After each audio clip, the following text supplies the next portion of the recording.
طالبان دور میں ایک سکھ کا بیان آیا کہ مجھ سے اتنے سال پہلے میرا محل قبضے. السلام علیکم ورحمۃ اللہ وبرکاتہ.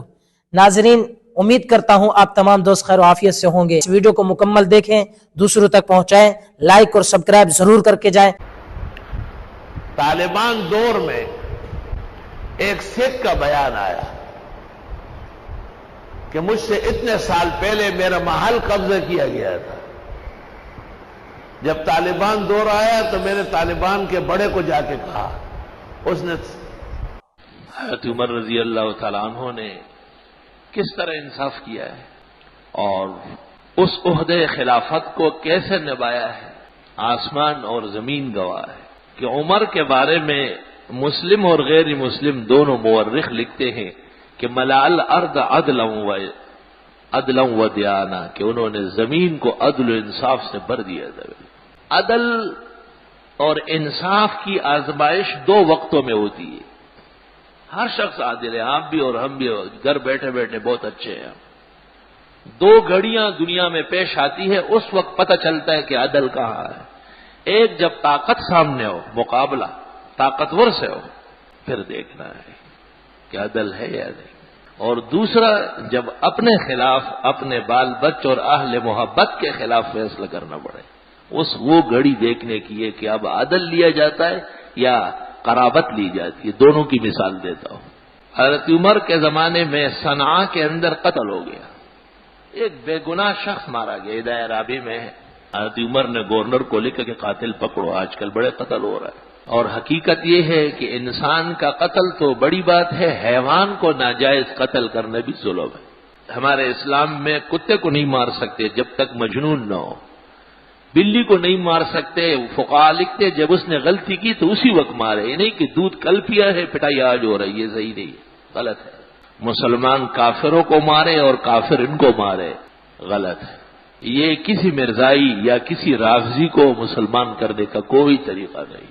اور باہر کے عناصر جو یہاں آتے ہیں ویزا لے کر حکومت کی اجازت سے، وہ ذمی اور مستامنین کے حکم میں ہے. حکومت کا اور حکومت کے اہلکاروں کا، بلکہ ملک کے تمام افراد کا فرض ہے کہ ان کا امن اور ان کی حفاظت کرے. مسلمان میدان میں مارتے ہیں، بزدل بن کر کے ناحق کسی کو نہیں مارتے. تو حضرت عمر نے یہ صنعاء کے گورنر کو کہا کہ قاتل پکڑو اور مجھے خبر دے دو. تو گورنر نے کہا کہ میں نے بڑی کوشش کی، لیکن ایک کے بجائے کئی لوگ قتل میں ملوث معلوم ہو رہا ہے. گورنر کا یہ خیال تھا کہ ایک آدمی کا قاتل تو ایک ہوگا، جب یہ 60 آدمی ہے تو 60 تو نہیں قتل کر سکتے. تو حضرت عمر نے اس کو خط لکھا اور خط صاحب ہدایہ نے نقل کیا ہے کہ یہ تو آپ 50 اور 60 کی بات کرتے ہیں. لو تمالا علیہ اہل صنعاء لقاتلتہم جمیعا، اگر پورا صنعاء ملوث ثابت ہو گیا تو سب کو قتل کرنا پڑے گا. پورے صنعاء کو قتل کر کے چھوڑوں گا. قتل کا مجرم ایک ہو یا 100، 2 ہو یا 2000 مجرم ہے وہ قتل. اس لیے فقہاء اس پر متفق ہے کہ قتل کے ملوث ایک نہیں کئی ہو سکتے. اور قوت جب ثابت ہو جائے شرعاً اور نافذ ہوگا تو یکساں نافذ ہو جائے گا. حضرت عمر نے یہ بات تسلیم نہیں کی کہ ملک میں شور ہو جائے گا اور میری خلافت کو خطرہ پیدا ہو جائے. فرمایا پورے صنعاء کو لائن سے کل کھڑا کر کے اور مارو. جب یہ قتل کے مرتکب ہو تب. اس خط کے پہنچتے ہی اصل قاتل سامنے آئے. اور دوسری آزمائش عدل کی اس وقت ہوتی ہے جب آدمی کے اپنوں پر صاحب عہدہ بادشاہ وقت اس کا اپنا آدمی ملوث پایا جائے تو یہ تو راتوں رات FIR ختم اور چھوڑو اسے، تو یہ ہمارا آدمی ہے. تمہارا آدمی ہے تو یہ ملک کو ختم کر سکتا ہے، اس کی اجازت. حضرت عمر رضی اللہ عنہ کا ایک صاحبزادہ ہے، اس کو ابو شہمہ کہتے تھے، عبید اللہ نام ہے اس کا. بخاری نے حدود میں اس کی طرف اشارہ کیا ہے. اس نے یمن جا کر ایک شربت پی لیا. بدقسمتی سے وہ شربت شراب کا تھا. نشہ چڑھ گیا اور دیکھا گیا، ثبوت ہو گیا. تو جب پتہ چل گیا کہ یہ تو شراب تھی جو شربت کے نام پر پی گئی ہے،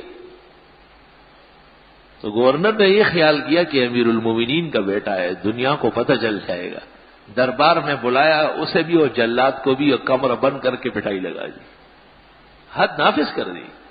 حضرت عمر کو پتہ چلا تو گورنر کو خط لے گا کہ عام مسلمانوں کو سزا برسر عام ہوتی ہے اور امیر المومنین کے بیٹے کو دربار کے بند کمرے میں ہوتی ہے، ہمیں تو رسول اللہ صلی اللہ علیہ وسلم نے ایسا نہیں فرمایا تھا، اور مجھے تعجب ہے کہ میرا آدمی ہو کر کے آپ اتنے بزدل ہیں کہ میرا خوف محسوس کرتے ہیں اور قیامت کے دن اللہ کی جلالت الوہیت آپ کو مستحضر نہیں۔ گورنر کو معزول فرمایا اور بیٹے کو مدینہ طلب کر کے اور جمعے کے بعد برسر عام اسے کوڑے لگائے، دوبارہ لگائے کہ وہ کالعدم سزا ہے۔ مورخین لکھتے ہیں کہ اخیر میں چند کوڑے رہ گئے تھے اور وہ نڈال ہو گیا، ایسا محسوس ہو رہا تھا کہ جان دے رہا ہے، کیونکہ طبیعت بھی ناساز تھی، وہاں بھی پٹ گیا تو یہاں پھر پٹا، اور وہ ان کی طرح جھوٹا کوڑا تو نہیں تھا، وہ تو سچ مچ کوڑا تھا۔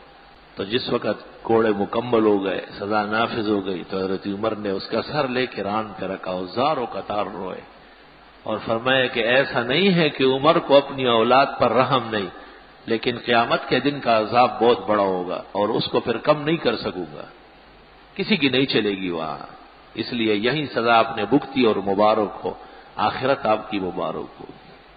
اگر ملک فتح ہوا اور اصلاح نہ کی گئی تو وہ فتح شدہ ملک واپس پلٹ جائے گا۔ ایسے کتنے علاقے اور ملک ہیں جو مسلمانوں کے ہاتھ سے چلے گئے۔ اس لیے کامل طریقہ یہ ہے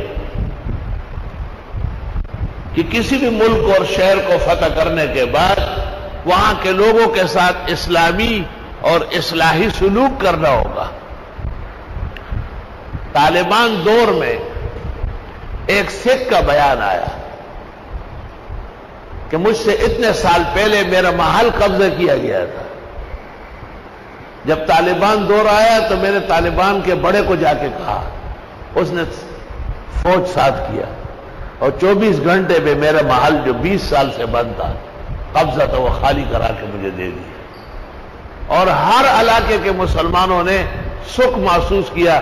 ایک امریکہ ہے جس کے پیٹ میں درد تھا اور اس کو اسلام کی عظمت، بلندی، برتری اور فتوحات برداشت نہیں تھی۔ خدا تعالیٰ اس کے میزائل، اس کے ایٹم، اس کی سائنسی ٹیکنالوجی جلدی مٹی کا ڈھیر بنائے اور اس کے بکھرے اور بنجرے کرے اور وہ اسلامی ریاستیں قائم کرے۔